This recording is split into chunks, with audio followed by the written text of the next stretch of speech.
There's a big reason why we came to Istanbul, why we came to Turkey. And it's not because it's the home of the Ottoman Empire and it's got great history and it's a... Right, Pat is now awake. There were some mornings where I woke up and I actually looked like a zombie. This is it. This is how it's looking, eh? Right, good afternoon. We've tried to do this video like 3 times now. We are in Istanbul, Turkey. So we just flew from Indonesia. Well, we flew a couple of weeks ago actually. We've actually had a little kind of time off from things for a bit, just to kind of chill and recuperate. Didn't do that much chilling. There's a reason for that. Because there's a big reason why we came to Istanbul, why we came to Turkey. And it's not because it's the home of the Ottoman Empire and it's got great history and it's a beautiful city with amazing, amazing food. You've got European and Asian and they collide here. Man, the Mediterranean food here is top notch. You're gonna see some stuff from us. We never actually planned to do videos here, but we might do a couple. If there's some demand for it, we might. But there's a reason why we came to Istanbul, Turkey in particular, and that is because of rhinoplasty. Now what does that mean? You probably can tell already. Yeah, you might be able to tell actually. I mean, that kind of gives it away. So over the last 2 weeks, I've been recovering from an operation. And the reason why I did this operation here, you know, why wouldn't you do it in England? Why wouldn't you go somewhere like the US or England? Because it's very expensive back there, back home in the UK. And here you can do it for a quarter, half, you know, half the price. I paid £2,100 for rhinoplasty and septoplasty, and I thought it was going to be a straightforward operation, but we took some. I thought it would be jumping around, and yeah, the second day it wasn't like that at all. It was the doctor called Dr. Ilka Kocak. These doctors are very, very famous. He's got something like 100,000 followers on Instagram.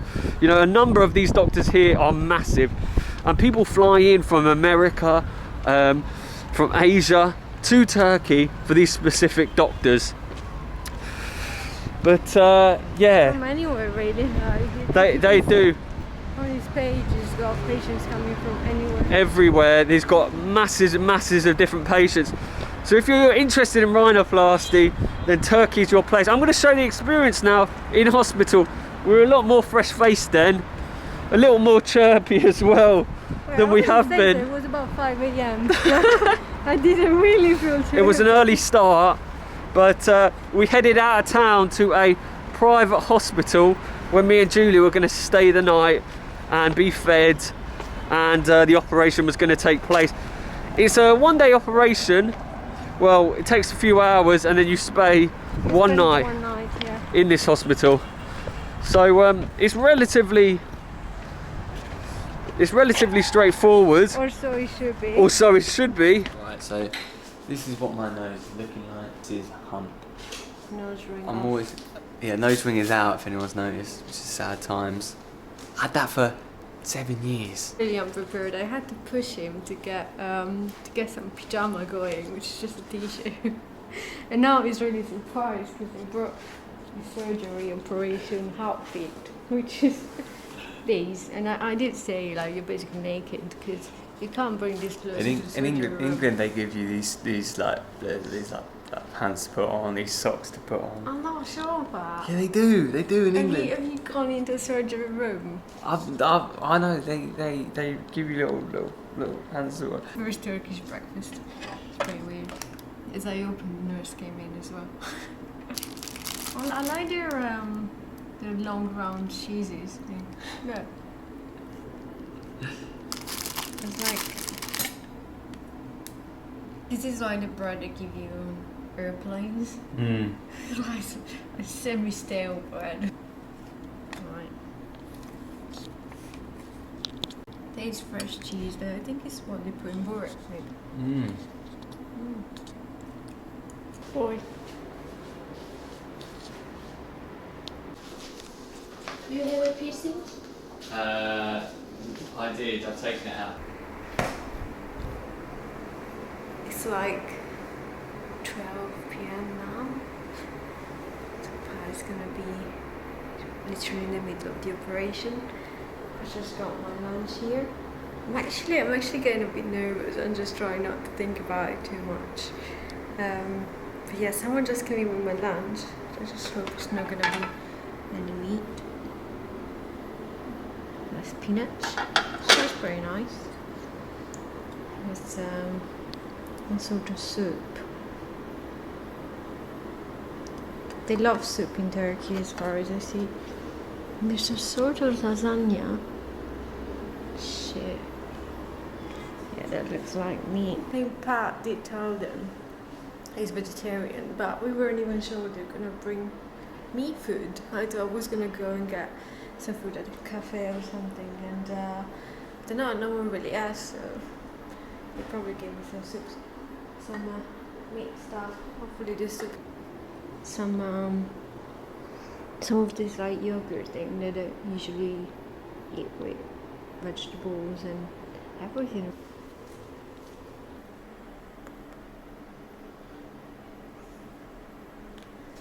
Right, Pat is now awake. Suffering. Kind of. Suffering away, man. Kind of in, kind of not. We had another funny episode with non-vegetarian food. He's also got given like chicken soup and Giulia, bless her, got it changed though.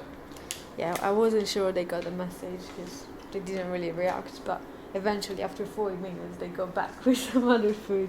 We've got some kind of greens here. Unfortunately it's not cassava leaf. I wish it was. And then Hummus. chickpeas stuff, Some kind of blended potato or hummus. Korean cheese. Problem is I'm absolutely like, I'm fucked, so like, it's hard to eat anything. And then This is it. This is how it's looking. I'm dripping blood here. Right, as you can see, it was quite an intense period. I was looking pretty mashed up by about the third and second day. For about 4 days, I would say. I was literally dead, basically. There were some mornings where I woke up and I actually looked like a zombie. I actually was convinced I looked like something out of Halloween or something. I've got kids in front of me looking like as if they're like, oh my god, they're vlogging. You're looking back. We're in the centre of Istanbul here. This is where it gets pretty busy. But the process is basically, it's pretty straightforward. You get your blood test done the day before and you get a PCR test.